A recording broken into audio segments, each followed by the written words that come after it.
یہ جو گردی ہے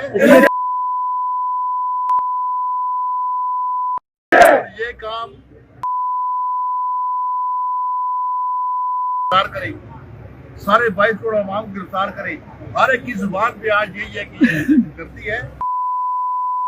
پاکستان تحریک انصاف ضلع مانسہرہ کے جنرل سیکریٹری اور وزیر اعلیٰ کے سابق مشیر سید احمد حسین شاہ نے 9 مئی کے واقعات کی مذمت کر دی. ساتھ ہی پی ٹی آئی کی کسی بھی ریلی میں شرکت نہ کرنے کا بھی اعلان عدالت میں بھی لکھ کر دیں گے. جلد ہی ایک اور پارٹی میں جانے کا اعلان کریں گے. مبینہ ذرائع کا انکشاف. 9 مئی کو عمران خان کی گرفتاری پر پورے ملک میں پی ٹی آئی کارکنان نے جگہ جگہ احتجاجی مظاہرے کیے، جبکہ لاہور میں جناح ہاؤس اسی طرح پاک آرمی کی حساس تنصیبات کو آگ لگا دی گئی تھی. ضلع مانسہرہ میں بھی عمران خان کی گرفتاری پر احتجاج ہوا تھا، جس پر پی ٹی آئی کے جنرل سیکریٹری سید احمد حسین شاہ اور دیگر نے پاک آرمی کے خلاف نعرے بازی بھی کی، جس پر انہیں 3 MPO کے تحت گرفتار کیا گیا اور جیل بھجوا دیا گیا. ساتھ ہی ریجن کے عہدیدار سید نادر حسین ترمزی کو بھی گرفتار کیا گیا تھا. اسی طرح MPA نوابزادہ فرید کے بھائی تحصیل چیئرمین اگی حسام صلاح الدین کو بھی گرفتار کیا گیا، جنہوں نے ہائی کورٹ ایبٹ آباد میں ضمانت کے لیے درخواست دائر کی، جس پر 24 مئی کی تاریخ دی گئی تھی. مبینہ ذرائع کے مطابق پی ٹی آئی کے جنرل سیکریٹری سید احمد حسین شاہ، نوابزادہ حسام صلاح الدین اور سید نادر حسین شاہ نے 9 مئی کے واقعات پر مبینہ طور پر معافی مانگی اور اس کی شدید مذمت کی. سید احمد حسین شاہ اور دیگر نے کہا ہے کہ ہم عدالت میں بھی لکھ کر دیں گے کہ آئندہ کسی ریلی میں بھی شریک نہیں ہوں گے. دوسری طرف مبینہ ذرائع سے یہ بھی پتہ چلا ہے کہ سید احمد حسین شاہ نے مبینہ طور پر 2 سیاسی پارٹیوں کے لوگوں سے رابطے شروع کر رکھے اور کل یا پرسوں ان کی ضمانت بھی منظور ہونے کے امکانات، جس کے بعد یہ دوسری پارٹی میں شمولیت کا اعلان بھی کریں گے.